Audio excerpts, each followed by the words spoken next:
बिस्मिल्लाहिर्रहमानिर्रहीम। हाज़रीन महफ़िल, जैसा कि आप जानते हैं कि आज कहानी दरबार का 7वां दरबार है।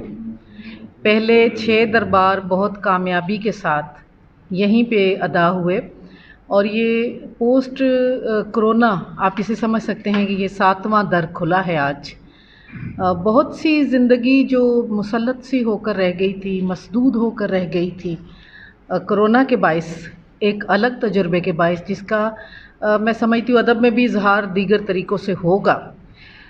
आज का ये कहानी दरबार एक तसलसल है उस बयानिए का जो हमने नसर की हमायत में शुरू किया था।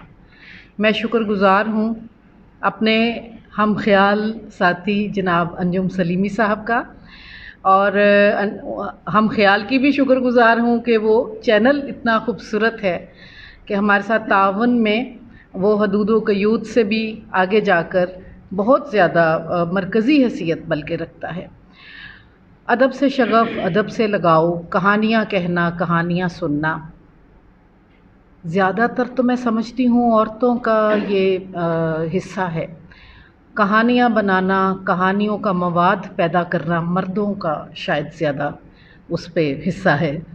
तो ये एक मुश्तरका काविश से एक ऐसी कहानी तख्लीक होती है जो तकनीकी मैटर के आमने सामने एक ऐसे तख्लीकी पैकर की सूरत में मौजूद है कि हमारे ज़हनों की वो जिन्नें और परियां वो आज भी सलामत हो जाती हैं, वो आज भी ज़िंदा हो जाती हैं, जो हम बचपन में अपनी दादियों नानियों से सुनते थे। और वो तख़य्युल तरक्की करता कहाँ तक गया या कुल्फ़तें उठाता हुआ कहाँ तक पहुँचा, वो आपको आज भी इन कहानियों में, अफ़सानों में मिलेगा। आज जो हमारे मोहतरम लिखारी शरीक हो रहे हैं, उनमें सबसे पहली कहानी पढ़ेंगे राना बशारत, पंजाबी की कहानी पढ़ेंगे। उनके बाद परवेज़ अंजुम साहब, उनके साथ शहबाज हादी साहब होंगे जो पढ़ के उनकी कहानी बयानिए को आगे बढ़ाएंगे। और एक ऐसा नाम जिसने ना सिर्फ़ ये कि बच्चों के अदब में एक तहलका मचा दिया और उस खला को पुर किया जो मुद्दतों से किसी राइटर ने नहीं सोचा, और सूफ़ी ग़ुलाम मुस्तफ़ा तबस्सुम के बाद और बहुत कम इतने राइटर्स आए जिन्होंने बच्चों के ज़हनों की आबियारी का तो नहीं सोचा, लेकिन आने वाली नस्लों पर तनकीद ज़रूर की। तो वो हक़ अदा कर रहे हैं जनाब अहमद अदनान तारिक। 35 से ज़्यादा किताबों के खालिक हैं, UBL का एवार्ड भी मिला है, दीगर एवार्ड्स भी मिल रहे हैं, और सबसे बड़ा एवार्ड ये है कि लोग उनकी इस काविश को बहुत सराह रहे हैं। उसके बाद जैसा कि मैंने लिखा था कि मैं पढ़ूंगी कहानी, यानी सोफ़िया बेदार, और उसके बाद मैं इसको बिल्कुल एक रियाज़त और इबादत समझती हूँ कि जो हम नसर के मैदान में हम कोशिश कर रहे हैं कि लोगों को किसी तरह से कहानी की तरफ राग़ब करें, और ये यकीनन तख़रीब और तख़रीबी ज़हनों से दूर ले जाती है। और आज की सदारत फरमा रही हैं मुल्क की मायानाज़ और बेहतरीन लिखारी, और बरसग़ीर की मैं उन्हें कहना चाहूँगी कि एक ऐसी लिखारी जिनका नाम पाकिस्तान के लिए फ़ख्र का बाइस है, मोहतरमा ताहिरा इकबाल साहिबा। मैं आप सब की आमद का बेहद शुक्रिया अदा करती हूँ, और सबसे पहले दावत देती हूँ जनाब राना बशारत को, वो आएँ और अपनी पंजाबी ज़ुबान में लिखी हुई कहानी बयान करें। तो जो पूरी करनी है। इस कहानी का नाम आया गुल्लो बिल्ली।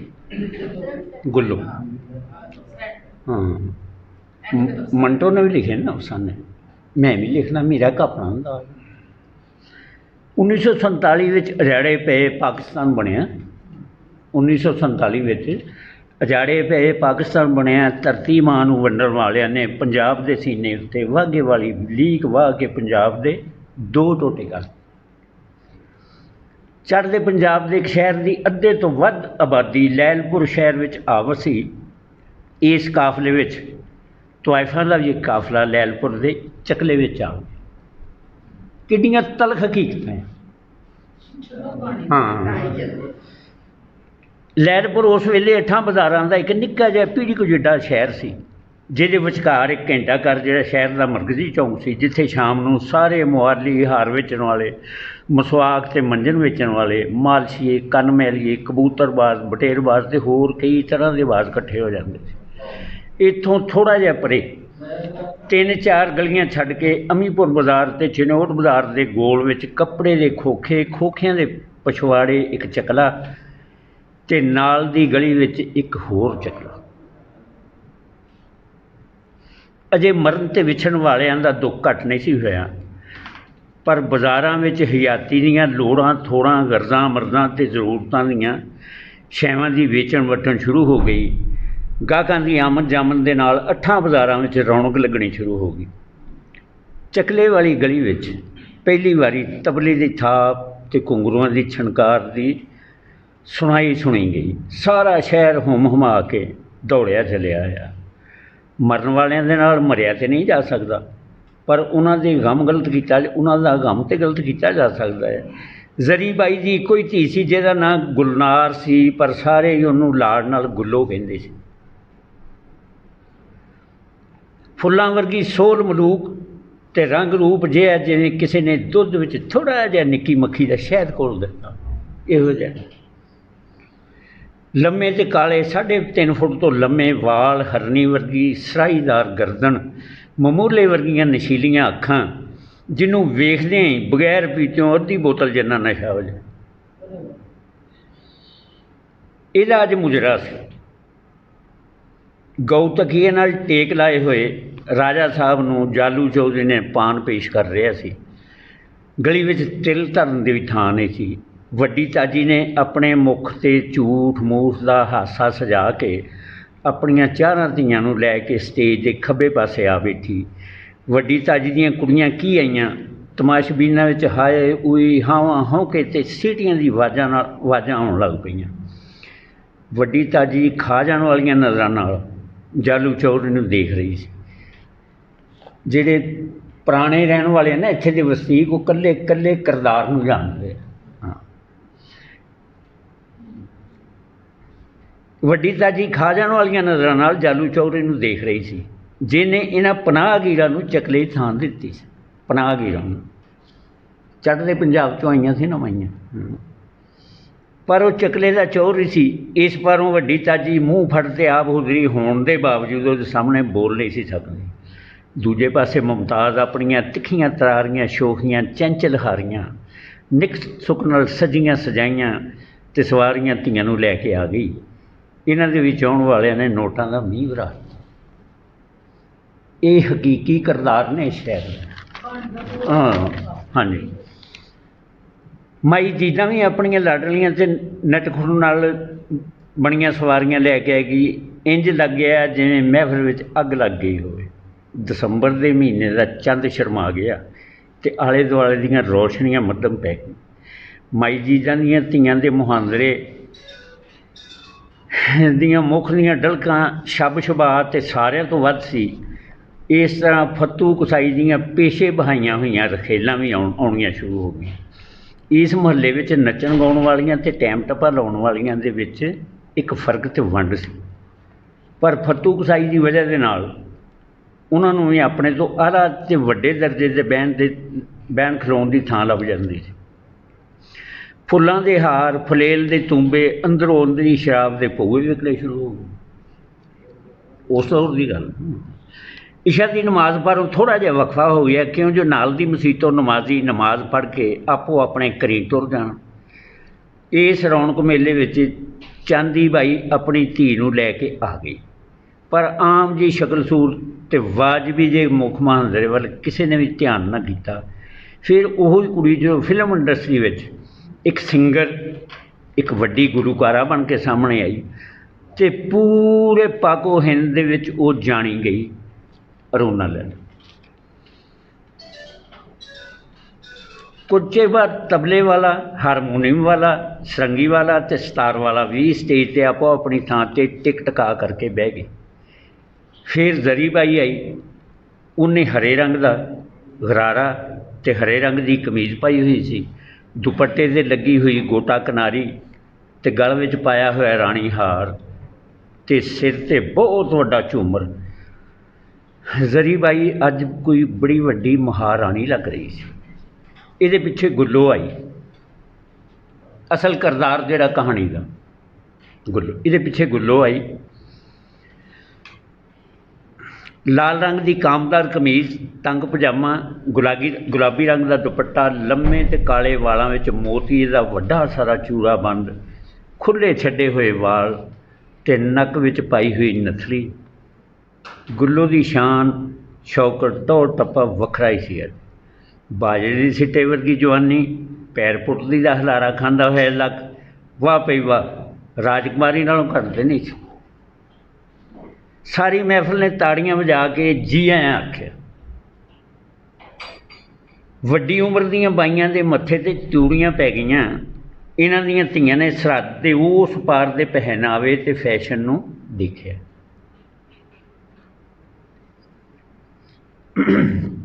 ਗੁੱਲੋ ਜੀ ਨੇ ਆਪਣੇ ਕੂਲੇ ਨਰਮ ਮੁਲਾਇਮ ਤੇ ਰੇਸ਼ਮ ਵਰਗੇ ਹੱਥਾਂ ਦੇ ਨਾਲ ਪੂਰੀ ਮਹਿਫਲ ਨੂੰ ਬੜੇ ਅਦਬ ਤੇ ਪਿਆਰ ਨਾਲ ਸਲਾਮ ਕੀਤਾ। ਸਾਜ਼ਿੰਦਿਆਂ ਨੇ ਸਾਜ਼ਾਂ ਨੂੰ ਸਾਜ਼ਾਂ ਨਾਲ ਮਿਲਾਇਆ। ਗੁੱਲੋ ਨੇ ਰਾਗ ਸ਼ੁਰੂ ਕੀਤਾ। ਸਮਝਦਾਰ ਤੇ ਦਾਨੀਆਂ ਬੀਨੀਆਂ ਬਾਈਆਂ ਦੇ ਮੁਹਾਂਦਰੇ 'ਤੇ ਮੁਸਕਾਨ ਆ ਗਈ। ਇੰਨੀ ਨਾਜ਼ੁਕ ਮਲੂਕ ਤੇ ਅੱਲੜ ਜਵਾਨੀ ਦਾ ਆਲਾਪ ਮੁਜਰੇ ਦੀ ਮਹਿਫਲ ਵਿੱਚ ਬੈਠੇ ਹੋਏ ਗੁੱਲੂ ਜੀ ਦੇ ਹੁਸਨ ਤੇ ਉਹਦੀ ਖੂਬਸੂਰਤੀ ਦੇ ਜਾਦੂ ਵਿੱਚ ਜਕੜੇ ਗਏ।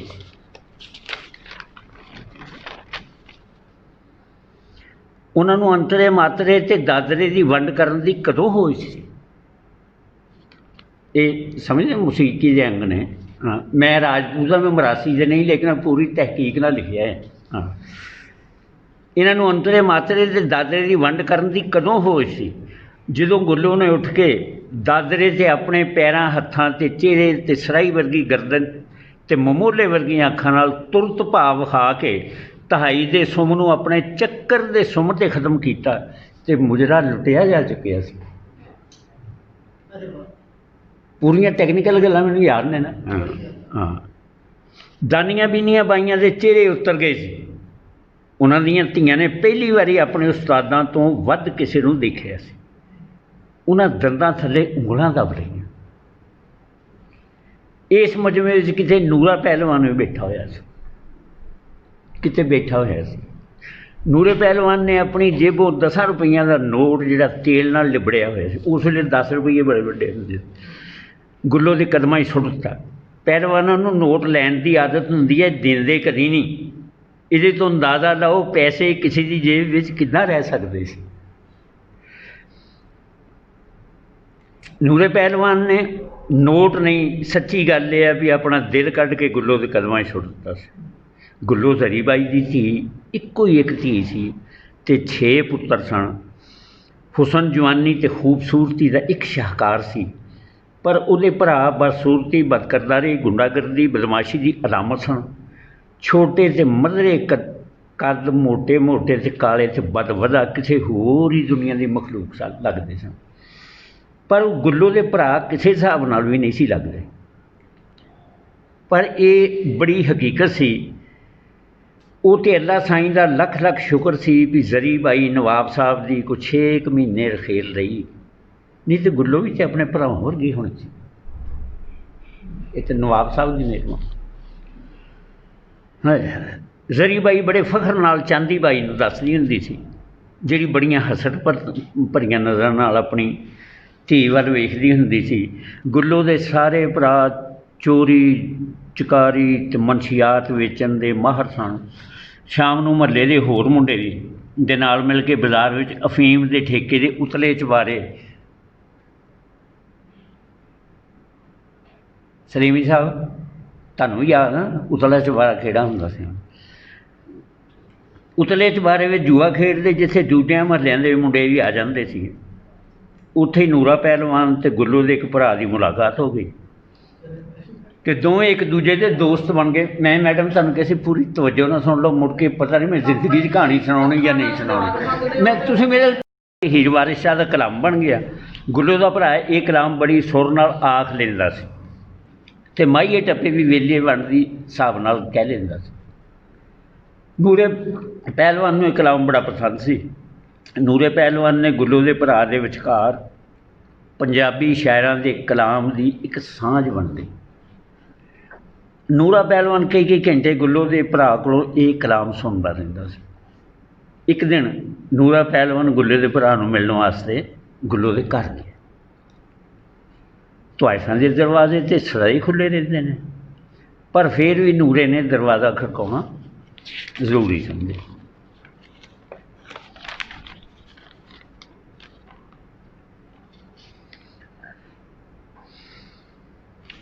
मेरे को वर्गे ही उल्ट पुलट हो गया। अच्छा, गुल्लो सारी रात नहीं, मैं इन्ना तो है ना मेरे माइंड सर। गुल्लो सारी रात टाइम ला के सुती हुई सी, जोर का वेला हो गया सी। वो अखां मलदी हुई उठी, दरवाजे ते आई तो सामने नूरे पहलवान नूं वेख के हैरान रह गई। उच्चा लम्मा सरू वर्गा कद काठ, मलमल के बरीक कुर्ते विचों उहदा कसरती ते मेहनती वजूद झलक रहा सी। गल में पाया होया तवीत, पैरों में चप्पल। गुल्लो के दिल ने धोबी पटका खाधा तो नूरे पहलवान के कदमां जा पिया। नूरे पहलवान की मंजिल सामने खड़ी सी। दोवां दे विचकार सिर्फ एक कदम ते दरवाजे की दहलीज का फर्क सी। पर नूरा पहलवान गुल्लो नूं अपने दोस्त की भैन समझ के भैन कह गया। गुल्लो ने बड़ियां मिन्नतां कीतियां, मिन्नतां करन दी हद मुका दी ते आख्या मैं तेरे कोलों कोई माल दौलत नहीं मंगदी, सिर्फ एक बारी अंदर ते आ। दरवाजे ते आके पिछे क्यों हट गए? पर नूरे ने साफ इनकार कर। गुल्लो पागल होंदी जा रही थी। जरी बाई ने समझाया, धीए मर्द की जात कुत्ते की जात होंदी ऐसे मैनूं कई गल्लां दी वजाहत करनी पै जांदी। वो मसीत की कंध, अगला फिकरा भी सुन, वो मसीत ते कंध ते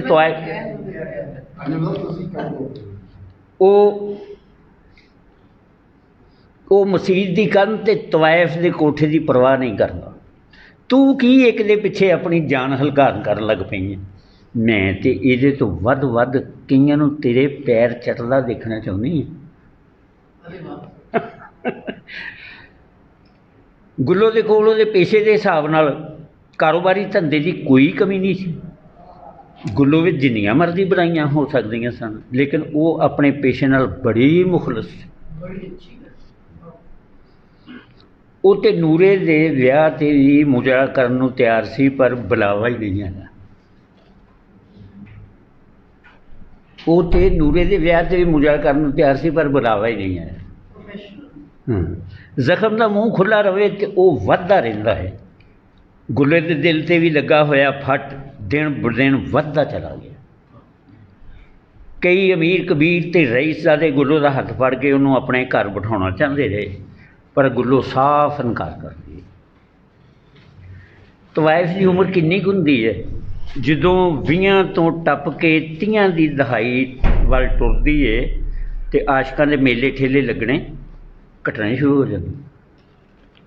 मन परचाउण ते वक्त गुजारन वास्ते कोई ना कोई आसरा बहाना या शुगल करना ही पैंदा है। गुल्लो नूं भी जुए की आदत पै गई। वो सारा दिन कड़वंज खेडदी, जदों फुरसत मिलती टाइम भी ला लैंदी ते सारा पैसा जुए च हार जांदा। ये सारे धंधे दे नाल नाल वो नूरे नूं इंज याद करदी रही जिवें इबादत कर रही हो, पर वो जुए दे नाल नाल अपने मुकद्दर भी हार गई। फिर वो कुछ होया जिहड़ा सारे आशकां दे नाल हुंदा। एक दिन गुल्लो बीमार हो के मंजी ते पै गई ते फिर ना उठी। उहदी हयाती दा अंतरा मात्रा ते दादरा जवाब दे गया सी। उहदे साहां दे तुरत भाव ही मुक गए सन। उन्हें तरला मिन्नत करके नूरे नूं सनेहा कर लिया। आ 4 लाइनां रह गईयां बाबा जी। हाँ नहीं, मैं होर तो नहीं, पल्ले पाउणा 4 सुनिया कि भेजा मैनू एक बारी आके मिल जा, घड़ी पल की परौनी। उदों मोबाइल नहीं सी हुंदे, सुनिया ही भेजना हुंदा या नुक्कर पाड़ के खत पाउणा हुंदा सी। नूरा पहलवान आया, उन्हें हुण दाढ़ी रखी हुई सी। हुण मलमल के बरीक कुर्ते विचों उहदे कसरती जुस्से की झलक पहले वर्गी नहीं सी। कहन लगा, गुल्लो की हाल है तेरा? गुल्लो ने आख्या, सारा कुछ तेरे सामने है। हुण तो मैं कुछ पलों की परौनी। ਗੁੱਲੋ ਦੀ ਬਾਜਰੇ ਦੀ ਸਿੱਟੇ ਵਰਗੀ ਜਵਾਨੀ ਨੂੰ ਚਿੰਤਾ ਦਾ ਕੁਣ ਅੰਦਰੋਂ ਅੰਦਰ ਹੀ ਖਾ ਗਿਆ ਸੀ। ਉਹਦੀਆਂ ਮਮੋਲੇ ਵਰਗੀਆਂ ਅੱਖਾਂ ਨੂੰ ਉਡੀਕ ਤੇ ਨਾਮੁਰਾਦੀ ਨੇ ਬੇਰੌਣਕ ਕਰ ਛੱਡਿਆ ਸੀ। ਮੈਂ ਤੇਰੇ ਲਈ ਕੀ ਕਰ ਸਕਦਾ, ਮੈਨੂੰ ਦੱਸ, ਨੂਰੇ ਨੇ ਜਜ਼ਬਾਤੀ ਹੋ ਕੇ ਤੇ ਅੱਥਰੂ ਡੱਕ ਕੇ ਪੁੱਛਿਆ। ਗੁੱਲੋ ਦੀਆਂ ਸਾਹਾਂ ਉਖੜ ਰਹੀਆਂ ਸੀ। ਮੈਂ ਸਿਰਫ ਇਹ ਪੁੱਛਣਾ ਚਾਹੁੰਦੀ ਹਾਂ, ਮੈਂ ਤੇਰੇ ਦੋਸਤ ਦੀ ਭੈਣ, ਤੂੰ ਮੈਨੂੰ ਭੈਣ ਸਮਝਦਾ ਰਿਹਾ ਤੇ ਫਿਰ ਮੈਨੂੰ ਸਾਰੀ ਉਮਰ ਚੱਕਲੇ ਹੀ ਬਿਠਾਈ ਰੱਖਿਆ। ਅਖੀਰੀ ਫਿਕਰਾ ਅਧੂਰਾ ਛੱਡ ਕੇ ਗੁੱਲੋ ਸਦਾ ਲਈ ਚੁੱਪ ਹੋ। ਇਹ ਮੈਂ ਸੰਨ 82 'ਚ ਕਹਾਣੀ ਲਿਖੀ ਸੀ ਅੰਜਮ ਸਲੀਮੀ ਸਾਹਿਬ ਦੇ ਪੁਰਜ਼ੋਰ ਅਸਰਾਰ 'ਤੇ। ਨਾਲੇ ਇੱਕ ਮੈਨੂੰ ਮਹੀਨਾ ਵੱਜਿਆ ਸੀ ਕਿ ਤੁਸੀਂ ਵਾਅਦਾ ਕਰਕੇ ਰਾਣਾ ਸਾਹਿਬ ਆਉਂਦੇ ਨਹੀਂ। ਮੈਂ ਕਿਹਾ ਸਾਈਂ ਕੋ ਸੱਦਾ ਜੀ।